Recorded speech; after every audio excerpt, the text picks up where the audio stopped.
Saludos amigas y amigos de Principalmente. Bienvenidos a su programa de interés jurídico e institucional. Una entrevista con el profesor José Esteve Pardo, catedrático de la Universidad de Barcelona, es la propuesta que le tenemos en el interesante conversatorio de esta semana. Acompáñenos.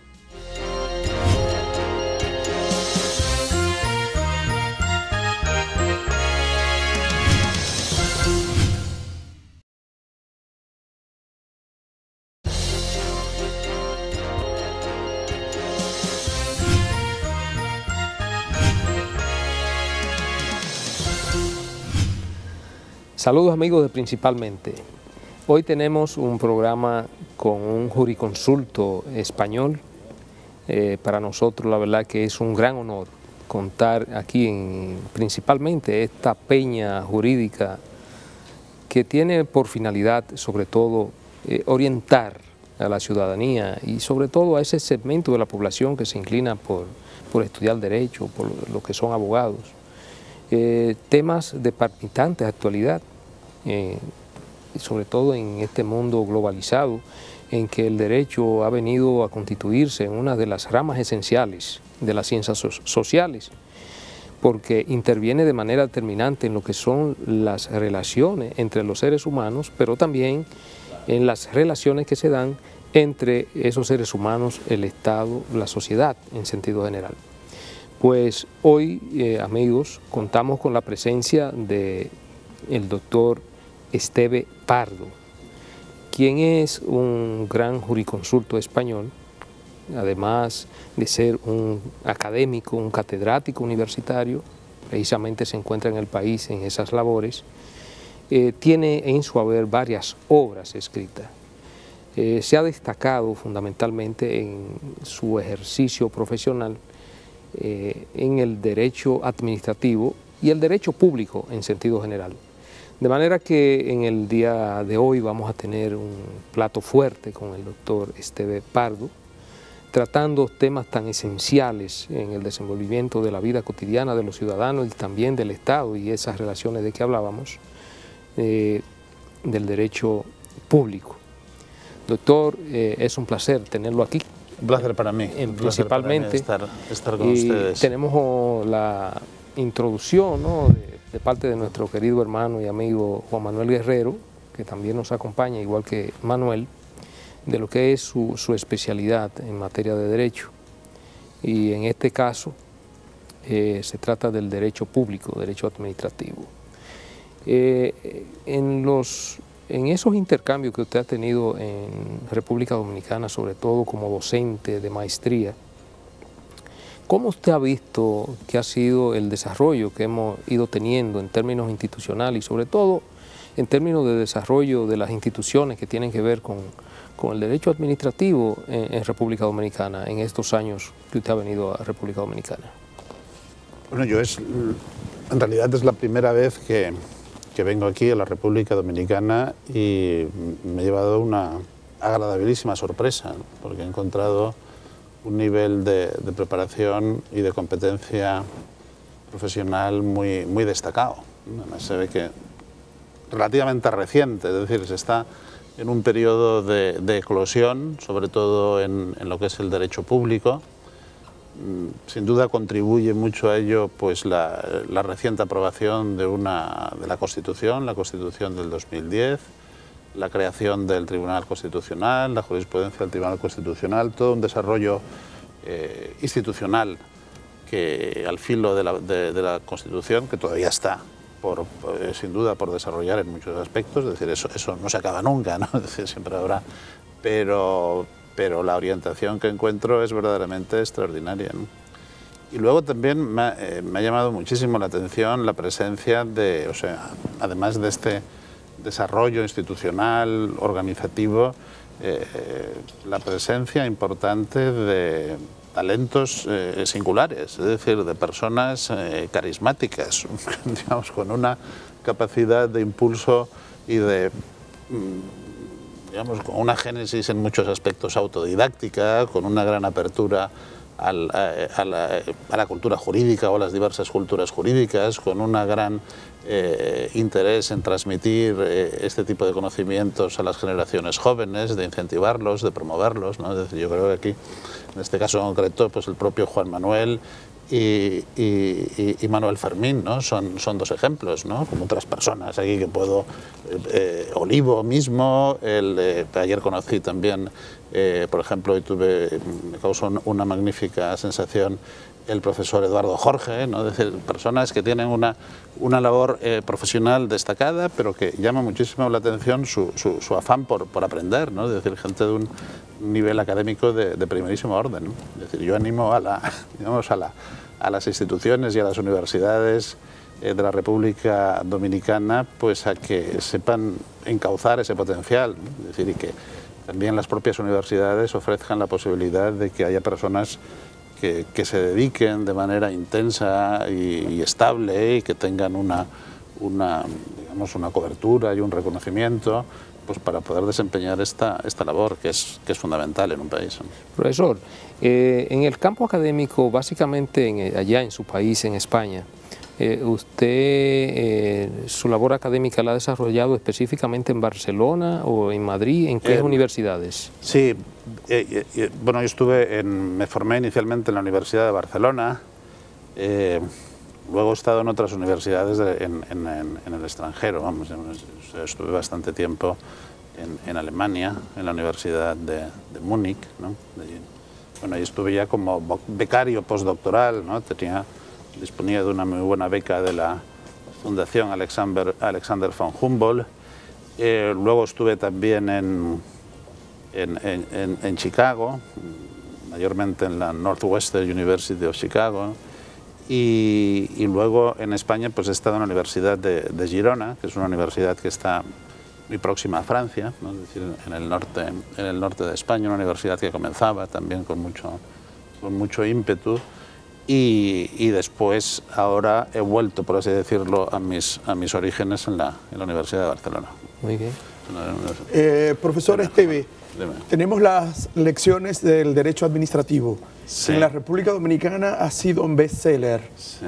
Se pensó en gente como la nuestra que se iniciaba, que daba pasos de iniciación para aprender el derecho administrativo cuando ya en España habían los grandes tratadistas, cuando uno suponía un desarrollo importante de la disciplina del derecho público.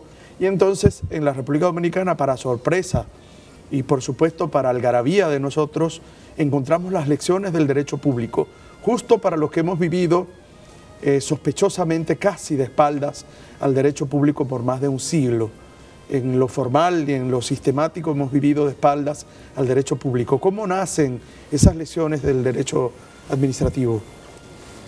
Bueno, pues nacen como yo creo que tienen diferentes motores, ¿no? Es decir, básicamente, nunca he reflexionado sobre ello, pero ahora que me lo pide Juan Manuel, yo diría que tres, ¿no? Es decir, yo creo que hay un afán didáctico. Es decir, yo creo que el derecho administrativo, el derecho público en general y el derecho administrativo en particular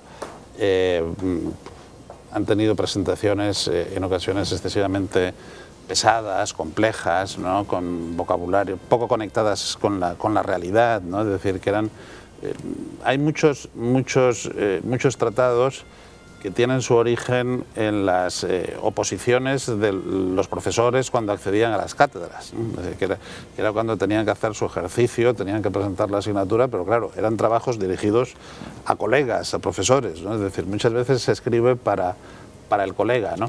Y no para el estudiante o la persona que se acerca a esa disciplina, ¿no? Ese era un propósito, es decir, el propósito docente, clarificar, hacer accesible, ¿no? la materia.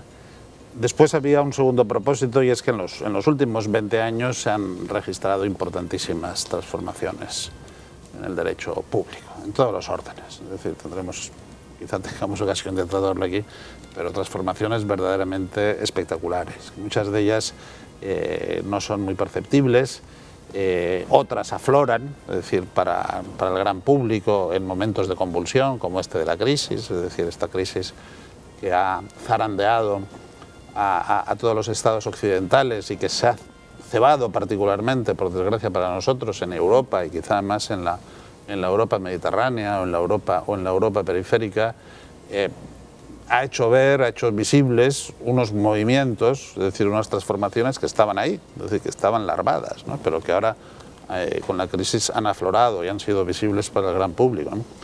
Es decir, se han producido transformaciones, otras transformaciones que ha habido son muy importantes, pero que no son tan conocidas, es decir, quizá porque no han tenido esa explosión. Y luego finalmente había como un tercer elemento, y es que durante mis primeros años como profesor universitario, pues bueno, y ahora lo sigo haciendo también, pues promoví algunas líneas de investigación que se han considerado muy novedosas, es decir, que han madurado, es decir, que había, digamos, ya toda un desarrollo y una literatura que se manifestaba fundamentalmente en monografías y en revistas científicas, ¿no? Y que yo creo que ya era el momento de incorporarlas a lo que es la sistemática, el núcleo de una materia, ¿no? Como es el derecho público, el derecho administrativo, ¿no? Por ejemplo, todo lo relativo a la gestión y regulación de riesgos, los nuevos modelos de regulación económica, las nuevas normas que están ahí, que son resultado de procesos de autorregulación social y que tienen cada vez más incidencia en nuestra vida cotidiana, ¿no? Yo creo que hay una tendencia que yo creo que nos aqueja a todos, que aqueja particularmente a la academia y que aqueja particularmente a los juristas. Yo creo que hay una enfermedad que nos aqueja, que es el autismo, ¿no? Es decir, nosotros tenemos a mirar hacia lo nuestro, ¿no? Sí. Es decir, mirar a nuestro sistema jurídico, a nuestras normas, ¿no? Y yo creo que en los últimos 20 años lo que ha pasado fuera es verdaderamente espectacular, ¿no? Es decir, y no giramos, es decir, las grandes novedades, las grandes transformaciones no se han producido en el seno de ese ordenamiento jurídico que nosotros creemos tan perfecto, tan ordenado, tan simétrico, sino que se han producido justamente fuera. Es decir, y ahí es donde muchas veces no miramos, y si miramos ahí es donde nos daremos cuenta de que a lo mejor el mundo gira por unas coordenadas y nosotros seguimos pensando que son otras. Profesor, uno de sus, vamos a decir, ámbitos de estudio, investigación, es el tema de la regulación. Sí. Precisamente hay una obra muy conocida aquí en República Dominicana que usted dirigió con el profesor Santiago Muñoz Machado y tiene varios tomos sobre derecho de la regulación económica. Bueno, hay muchísimos trabajos interesantísimos sobre esos temas del derecho a la regulación económica. Nosotros en la República Dominicana en los últimos años pues hemos visto, si se quiere, pues cómo hemos pasado de un estado empresario, por así decirlo, a un estado regulador ya. Sí.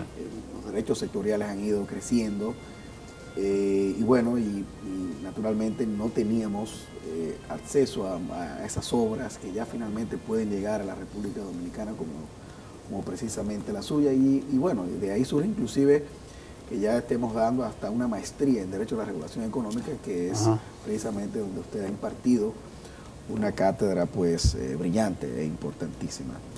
En ese mismo orden de ideas, hay un tema que particularmente interesa mucho y es el rol de lo que diríamos los jueces frente al control de los entes reguladores, de las decisiones de los entes reguladores. El alcance de ese control judicial, a veces uno ve como, por ejemplo, en la jurisdicción contencioso administrativo se dan esas tensiones de hasta qué punto puede controlar una decisión que se ve tan técnica. Muy técnica, claro. Que evidentemente ahí vendría el problema que se dice de que si la administración puede o no sustituir a la administración en esos casos. Cuéntenos por favor un poco sobre eso, sobre su visión sobre ese particular. Bueno, digamos, hay un factor muy importante que yo creo que está en el desarrollo del avance de la regulación, que es la creciente complejidad. La creciente complejidad en la vida social, la creciente complejidad en la vida económica, la creciente complejidad en el mundo tecnológico, con toda la incidencia que eso pueda tener, por ejemplo, en la protección del medio ambiente, los riesgos ambientales, etc. Yo diría que, bueno, el tema es de entrada, es decir, el tema de la regulación del que me hablas, bueno, en España tampoco lo tenemos, yo creo que ni en Europa, está todavía por hacer. Es decir, que si con el profesor Santiago Muñoz Machado hemos sacado este libro colectivo, es un libro colectivo, es decir, los libros colectivos son primeras aproximaciones, es decir, y yo soy el mismo que reconozco que en ese libro hay mucho talento por los autores y hay muchos chispazos y mucho talento, pero que es un sector que todavía está por sedimentar, ¿no? Es decir, que sabremos de regulación cuando seamos capaces de ofrecer obras de una sola mano, de un solo autor, de 100 páginas, ¿no? Y que ahí quede todo condensado, ¿no? A ese momento todavía no hemos llegado. Pero la regulación es algo que está muy asociado a la complejidad. Actualmente podemos decir que hay como dos grandes frentes de regulación. Es decir, no solamente está el frente de la regulación académica, sino hay otro frente, de la regulación económica, sino hay otro frente muy importante que es la regulación de riesgos. Es decir, ahí es donde aparecen pues toda una serie de agencias en materia ambiental, toda una serie de agencias en materia de seguridad alimentaria, toda una serie de agencias en materia de farmacéutica, protección del consumidor, es decir, para tratar de establecer una protección frente a riesgos, es decir, los riesgos que desarrolla la sociedad industrial, la sociedad tecnológica en la cual estamos instalados. Entonces, la misma, quizá esto es aún más visible, más perceptible, la misma regulación de riesgos, es decir, entrar en que si un alimento tiene un aditivo o tiene un colorante o un fármaco tiene una sustancia que puede originar un riesgo, esa regulación es imposible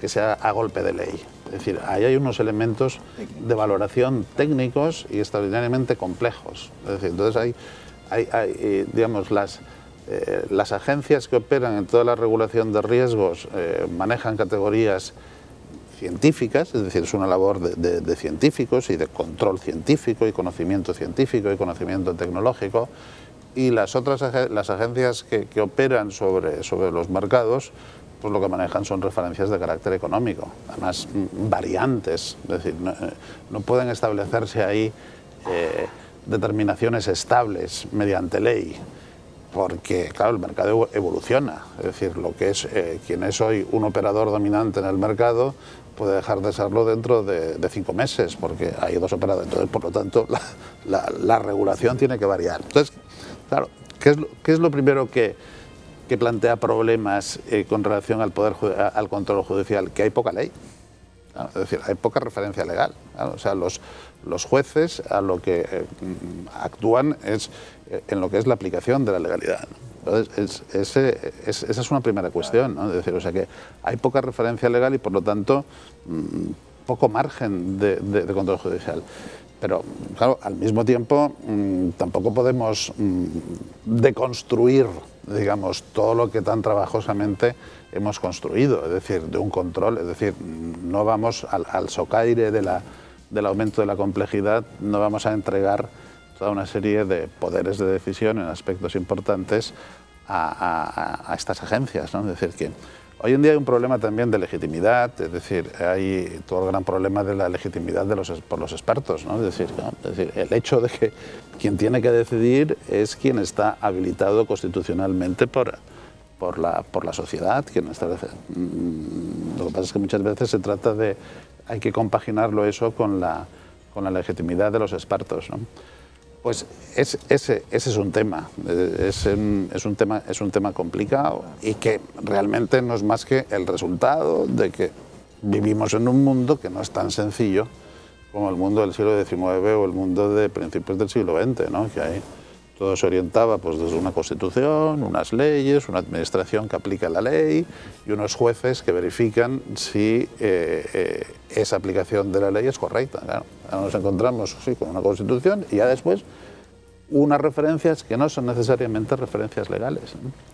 Y entonces lo que hay que saber hacer es establecer mecanismos de conexión, es decir, pues por ejemplo, uno de los grandes elementos que está en desarrollo pues es la tendencia a suplir de alguna forma la falta de regulación legal, es decir, regulación de origen parlamentario, por la autorregulación de los sectores expertos. No, esto es así, pero al mismo tiempo también es muy peligroso, ¿no? Es decir, o sea, hay que saber conectar, digamos, esa autorregulación de los sectores expertos, ¿no? Someterla a pruebas, establecer una serie de condiciones, ¿no? Es decir, lo que se ha dado en llamar la autorregulación regulada, ¿no?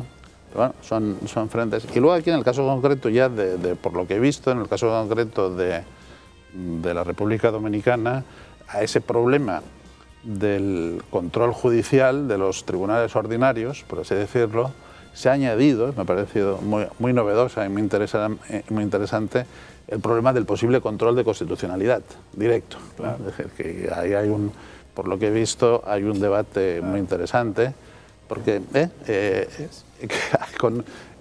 hay un debate muy interesante al respecto, a partir de unas determinaciones constitucionales también muy novedosas para mí, muy interesantes, y que todavía no estoy en condiciones de calibrar, ¿no? Pero creo que es por lo que he visto, vamos, o sea, un debate muy rico, ¿no? Profesor, vamos a aprovechar para hacer una breve pausa. Muy bien. Y en el próximo segmento vamos a seguir con otro tema que usted maneja dentro de lo que es su ámbito de especialización. Sí, perfecto.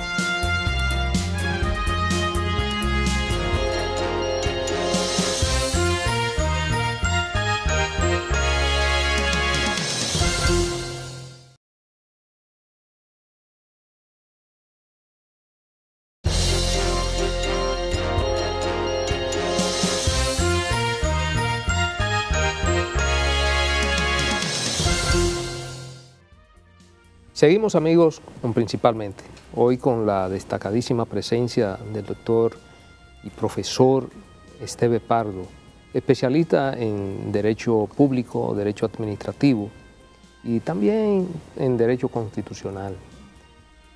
Profesor, hablábamos fuera de cámara sobre la relevancia que en los últimos años está teniendo una rama del derecho que para mí es fundamental. Se trata del derecho ambiental, que también, desde el punto de vista del derecho administrativo, en los últimos años ha adquirido una relevancia inusitada, casi en todos los países del mundo, sobre todo donde hay estados constitucionales social, democrático de derecho. ¿Cómo cree usted que incide en términos de lo que tiene que ver con la preservación y también rehabilitación del medio ambiente, el derecho ambiental combinado con el derecho administrativo? Sí, bueno, las preocupaciones ambientales han activado a todos los derechos, es decir, prácticamente ninguna rama del derecho ha quedado ajena a estas crecientes preocupaciones sociales en materia ambiental, de protección del medio ambiente, protección de los recursos naturales. Y el medio ambiente, entonces se ha formado un derecho medioambiental que es una mixtura de diferentes ramas del derecho, que también estamos en un proceso de segmentación, es decir, que acabará teniendo su propia autonomía, sus propios principios, pero tal como hablábamos, ¿no? Y además yo creo que usted hizo la tesis sobre esto, ¿no? Inicialmente me contaba, hay también una atención penal, ¿no? Es decir, se ha incorporado. Se ve también desde la perspectiva mercantil, incluso, es decir, digamos, un tráfico comercial que sea respetuoso del medio ambiente, desde la perspectiva civil, ¿no? Es decir, acciones para protección del medio ambiente, desde la perspectiva, por supuesto, procesal, ¿no? Es decir, tratamiento procesal, pero posiblemente sea, digamos, el derecho administrativo y la intervención pública, ¿no? la que mayor protagonismo tiene en esta materia, ¿no? Y este es una línea de progreso en torno al derecho ambiental que también está resultando ser un poco el laboratorio jurídico de la posmodernidad, ¿no? Es decir, del derecho postindustrial, ¿no? Es decir, porque el derecho del medio ambiente es interesante no solamente por su objeto, es decir, por los temas que trata, las preocupaciones que tiene, que son preocupaciones muy sentidas por el cuerpo social, pero también es interesantísimo por las soluciones que aporta y los problemas con los que se encara, ¿no? Es decir, claro, el problema de quién es el derecho, el medio ambiente, ¿no? Es decir, de quién son los recursos naturales, ¿no? Es decir, antes hablábamos, ¿no? Es decir, aquí es un tema que no lo podemos reducir a una propiedad privada en el sentido convencional, es decir, eso son de todos y no solamente de nosotros, sino de las generaciones futuras, ¿no? Es decir, los problemas de relación de causalidad cuando se producen daños ambientales, ¿no? Es decir, pues son problemas complejísimos que nos sumen de lleno, ¿no?, en las complejidades científicas, ¿no? Es decir, muchas veces el componente, el del derecho al medio ambiente es el primero, por así decirlo, que está lidiando, ¿no?, con la complejidad científica, ¿no? Es decir, y está alterando pues muchos presupuestos de partida, ¿no? Por ejemplo, en materia de responsabilidad por daños ambientales. Es decir, todo está invirtiendo las cargas probatorias, es decir, hay toda una evolución del derecho medioambiental que establece una nueva distribución de las cargas probatorias. Hay un desarrollo de la responsabilidad del medio ambiente que, por ejemplo, en Europa se ha desarrollado en torno a una directiva y que está en todos los estados europeos sobre responsabilidad por daños ambientales, que es una directiva y una legislación extraordinariamente novedosa, ¿no? Es decir, porque es una responsabilidad de entrada, significativamente es una responsabilidad en la que faltan pues muchos de los elementos característicos de la responsabilidad civil, ¿no? Es decir, de entrada es una responsabilidad sin víctimas. Es decir, porque, digamos, si allí apareciese una persona que ha sufrido un daño físico o un daño en su patrimonio, ese régimen no le es aplicable, ¿no? Es decir, ya se dice, usted vaya a una acción de responsabilidad civil. Entonces, ¿qué se está protegiendo? Pues está protegiendo algo que no es susceptible de titularidad. Es decir, se están protegiendo los recursos naturales, se están protegiendo los suelos, se están protegiendo las aguas, se está protegiendo la fauna, es decir, toda una serie de lo que también se había dado en llamar los bienes huérfanos, ¿no? Es decir, bienes que no son de nadie, que no tienen padre, pero que son de todos, ¿no? Entonces, es un derecho sumamente interesante, es decir, sumamente de vanguardia, porque es el que se está enfrentando con estos problemas, ¿no?, técnicos, problemas de conocimiento, es decir, que tiene que resolver y que tiene que establecer mecanismos en situaciones en las cuales no se sabe nada. Es decir, sí, ha hecho irrupción en torno al medio ambiente y en torno a la protección de la salud, ese principio tan importante y tan complejo, ¿no?, en cuanto a su aplicación, el principio de precaución, ¿no? No más que es un principio formado y generado para articular decisiones en situaciones de incertidumbre. Sí, y sobre todo, profesor, que se ha ido creando ya una conciencia universal, sí, comenzando por la celebración de la Cumbre de la Tierra en el año 1992 en Brasil, en Río, sí, en Río, y luego viene la cumbre de Kioto, el protocolo de Kioto, que incluso algunos países fueron reticentes a aceptarlo, como el caso de Estados Unidos, que, como usted sabrá, debido a las grandes emisiones de monóxido de carbono de estas grandes potencias industriales, tienen una gran cuota de responsabilidad en lo que tiene que ver sobre todo con el efecto invernadero, desde luego, que en definitiva terminará, si de seguir la ruta, ¿verdad?, con el uso desmedido de estos carburantes, sobre todo la emisión de gases a la atmósfera, sería catastrófico. Y estamos viendo que hoy día la humanidad, vamos a decir, está siendo víctima de fenómenos antes, 100 años atrás o 200 años atrás, que eran inéditos. Inéditos, por supuesto. Eran inéditos. Por supuesto. Entonces, de ahí la importancia y la relevancia que tiene el hecho regulatorio del derecho ambiental. Sí, por supuesto. Y son temas que requieren, en muchos casos, respuestas de alcance planetario. Es decir, que se están rebasando en muchos casos las dimensiones espaciales y temporales en las que durante siglos se han desenvuelto las soluciones jurídicas o las decisiones del poder público, ¿no? Decisiones legislativas. Primero esto, ¿no? Decisiones, problemas de alcance absolutamente planetario, ¿no? Es decir, como este de Kioto, con estas reticencias tan cuestionables, ¿no? Por parte de el país que tiene más, que contamina más, ¿no? Es decir, que es Estados Unidos. Y luego decisiones que estamos adoptando o que podemos adoptar de manera rigurosamente inédita en la historia de la humanidad, decisiones que podemos adoptar nosotros, es decir, somos quizá la primera generación en la historia de la humanidad con capacidad de adoptar decisiones con un impacto que se proyecta en cientos y miles de años, como pueden ser, por ejemplo, decisiones que afecten pues, toda la energía nuclear, el tratamiento de los residuos nucleares, es decir, ¿qué hacemos con eso? ¿No? Es decir, que son materias de contaminación, de riesgo, y que tienen esos efectos que pueden ser absolutamente, claramente intergeneracionales, ¿no? Así. Profesor José Esteve Pardo, agradeciendo de nuevo la presencia grata y sobre todo cuánto nos ayuda desde la academia a formar las nuevas generaciones. Hemos leído con pasión algunas de sus obras en donde parece más un antropólogo social y con muchísima lucidez nos da unas líneas importantes sobre la explicación de la crisis, de esta crisis que empieza en 2008 y que tiene un ámbito global, un ámbito universal que ha afectado a muchísima gente y que sigue afectando. ¿Nos pudiera resumir cuáles son esas líneas que con lucidez para compartir con los amigos de Principalmente has podido pensar, has podido reflexionar alrededor de ello como un cientista social? Sí.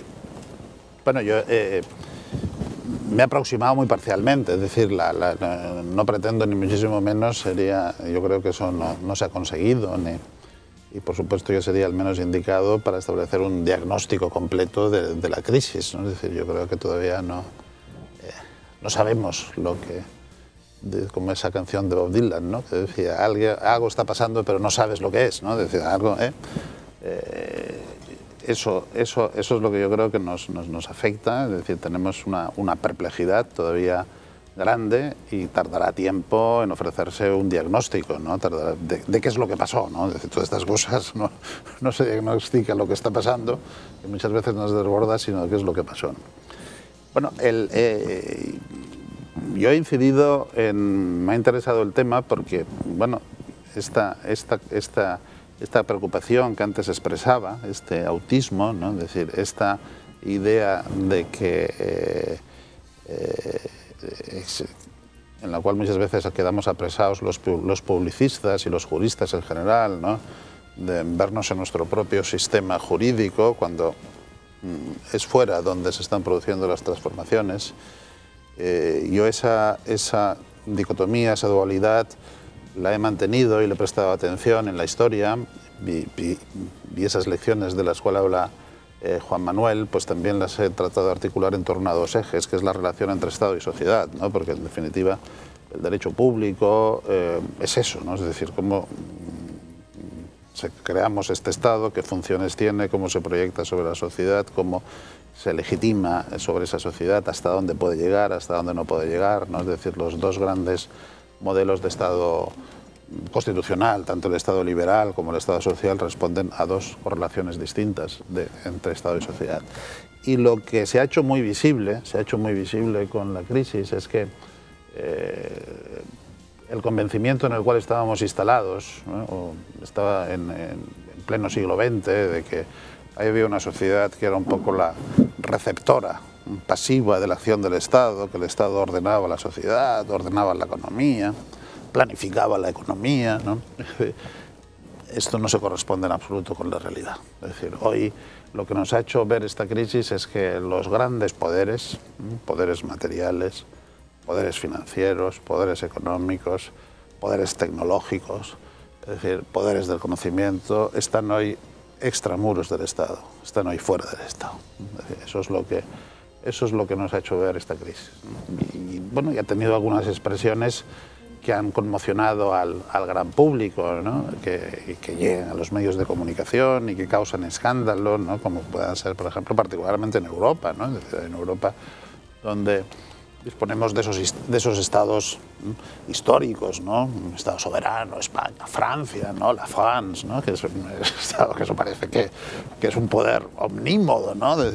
Pues ahí ha causado conmoción pues, la existencia y el funcionamiento de estos protagonistas que se han hecho muy visibles en este periodo de crisis financiera, que son las famosas agencias de rating, ¿no?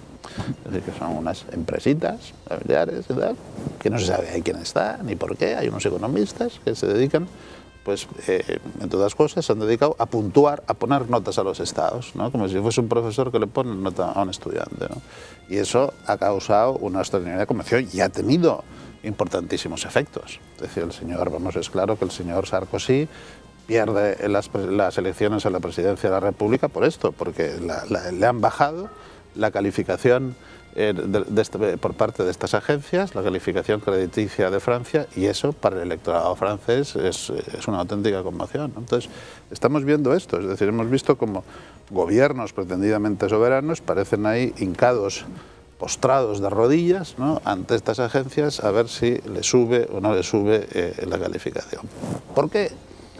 Bueno, porque se ha formado todo un poder, ¿no? Es decir, todo un poder financiero, transnacional, planetario, un poder económico, que han decidido, convencionalmente, se han autoorganizado a atenerse a lo que digan este tipo de agencias.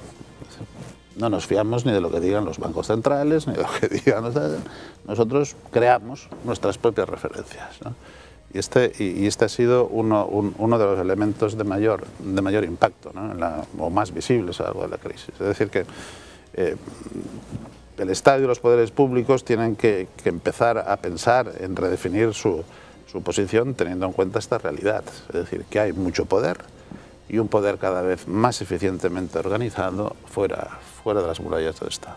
Lo que han llamado ahí el derecho administrativo global, ¿no? Sí.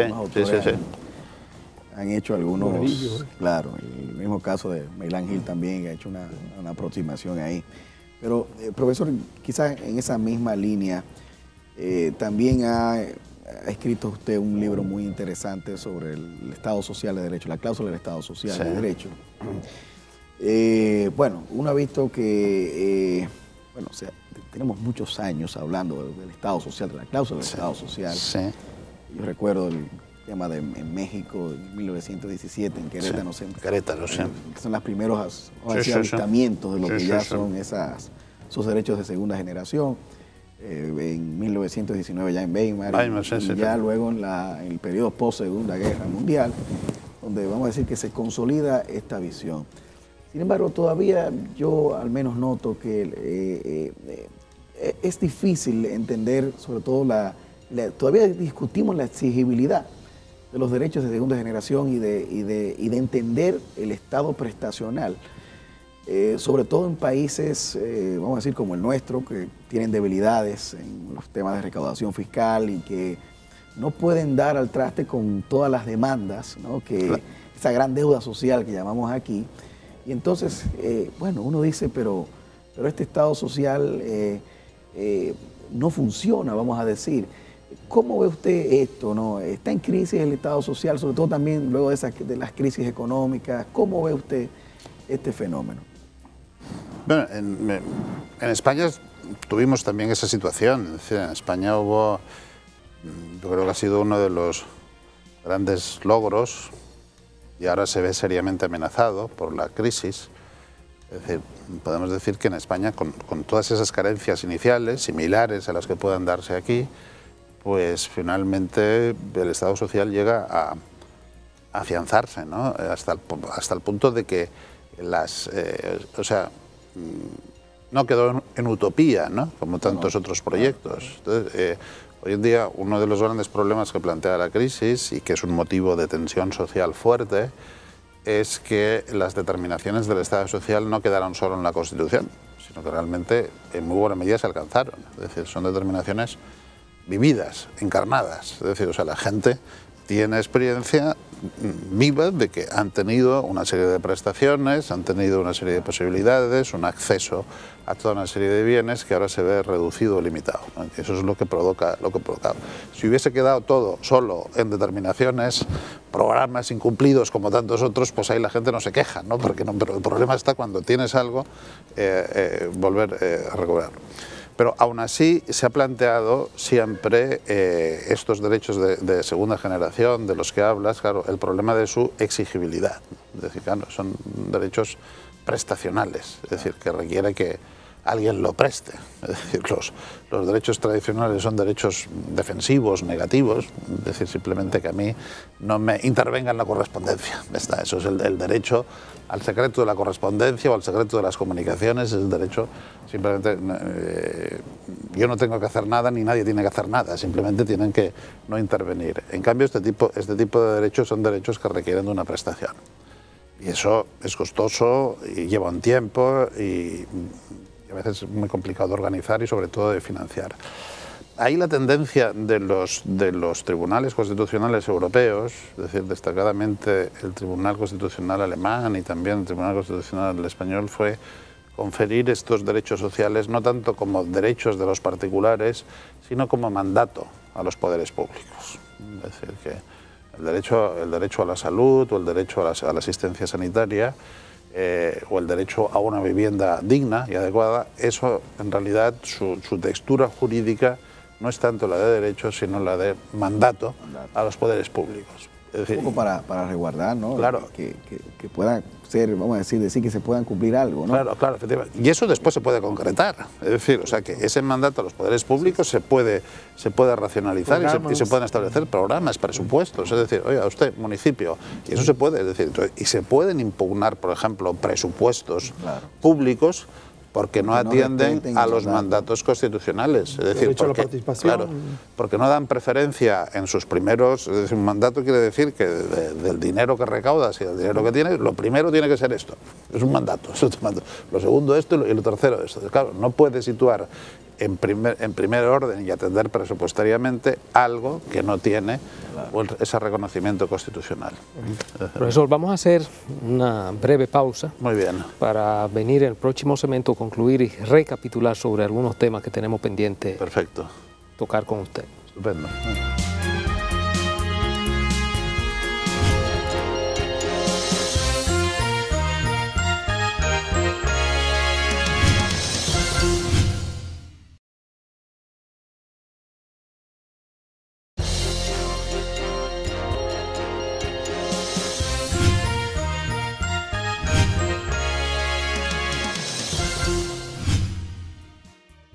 Seguimos, amigos, principalmente con el profesor Esteve Pardo, como todos ustedes saben, un especialista en derecho público, derecho administrativo, derecho constitucional. Profesor, hablábamos tangencialmente, se refirió Manuel en el segmento anterior, al derecho administrativo global. ¿Cómo ha evolucionado ese derecho administrativo global y cuál es su incidencia en términos de la interacción y sobre todo las relaciones entre los estados y también los ciudadanos? ¿Cómo ha sido la evolución de ese derecho? Sí, bueno, yo creo que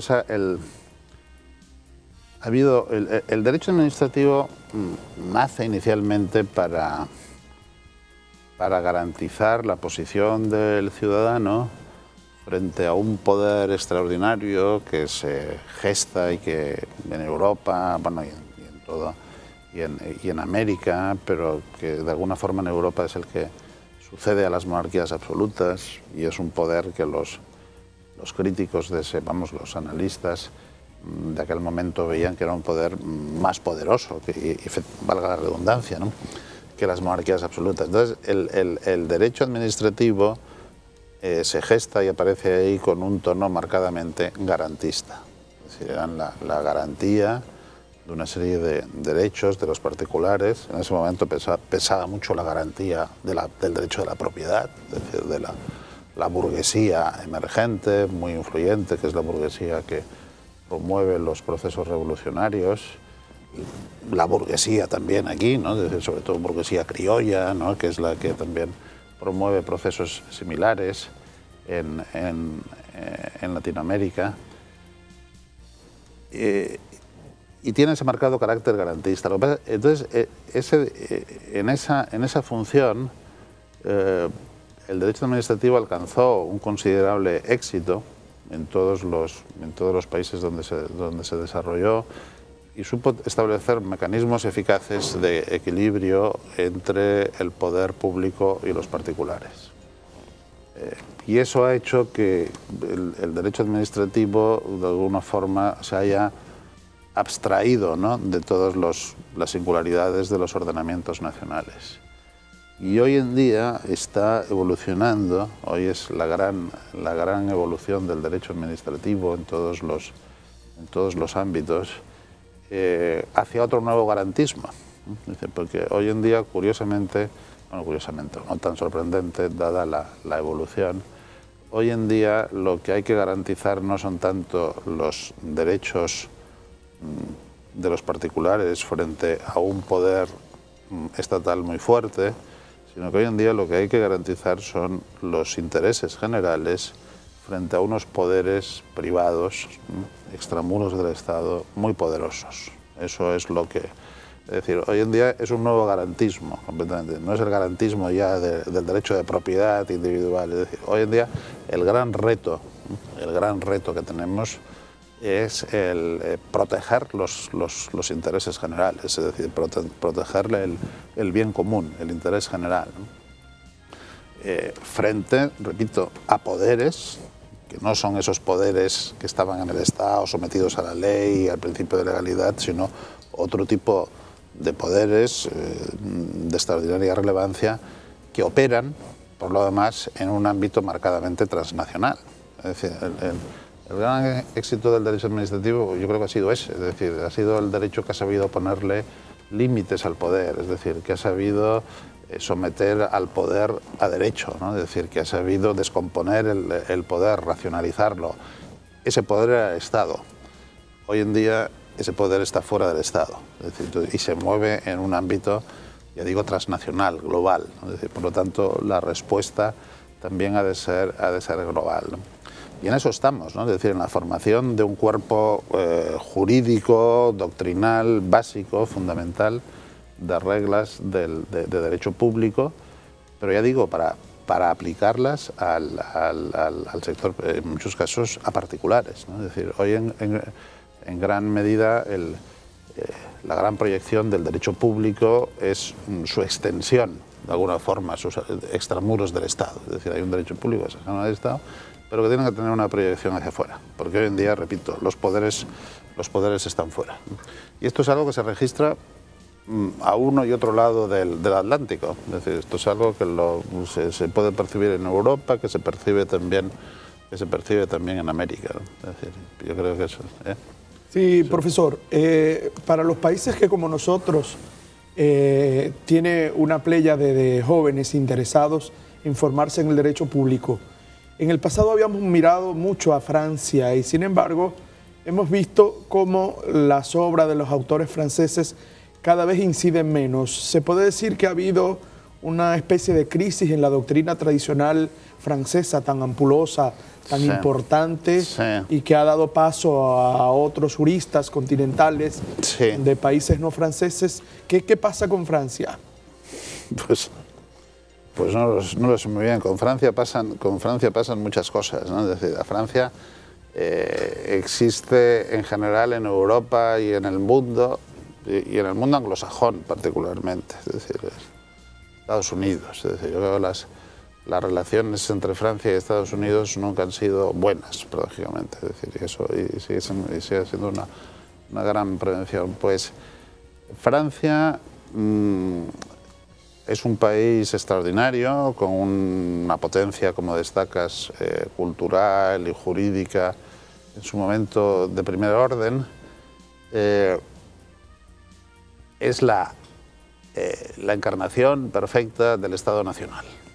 Es decir, de que es un Estado centralizado, en el cual hace poco, el ministro de de educación se podía jactar de que sabía perfectamente los libros que estaban estudiando, la página prácticamente de los libros que estaban estudiando los chicos de 13 años, ¿no? Es decir, sabía qué libro y qué página estaban estudiando en toda Francia. Y claro, eso funcionó muy bien mientras los circuitos económicos, los circuitos políticos, los circuitos sociales, los circuitos de poder se desenvolvían en el seno del Estado. Entonces, cuando esto no ha sido así, pues Francia está teniendo problemas serios porque tiene una cultura que ha sido muy importante y que ahora, pues por ejemplo, el francés pues no tiene el peso que tenía antes, es decir, que el inglés y el español lo sobrepasan, tiene una estructura jurídica que se resiente y tiene, digamos, modelos de organización económica y de organización del sector público. Tiene un sector público muy fuerte, pero actualmente muy costoso, ¿no? Entonces ha protagonizado, y esto ha sido muy positivo en Europa, pues la defensa del concepto tradicional del servicio público, pero es que lo tienes que adaptar. Es decir, el servicio público en el siglo XX ya no es el servicio público del XIX o de finales del XIX, no, en el siglo XXI, vamos. Bueno, profesor, la verdad es que con usted una hora, como dice Lorenzo, resulta poco. Hablando, ¿no? Resulta muy poco. Lamentablemente el tiempo en la televisión es un dictador.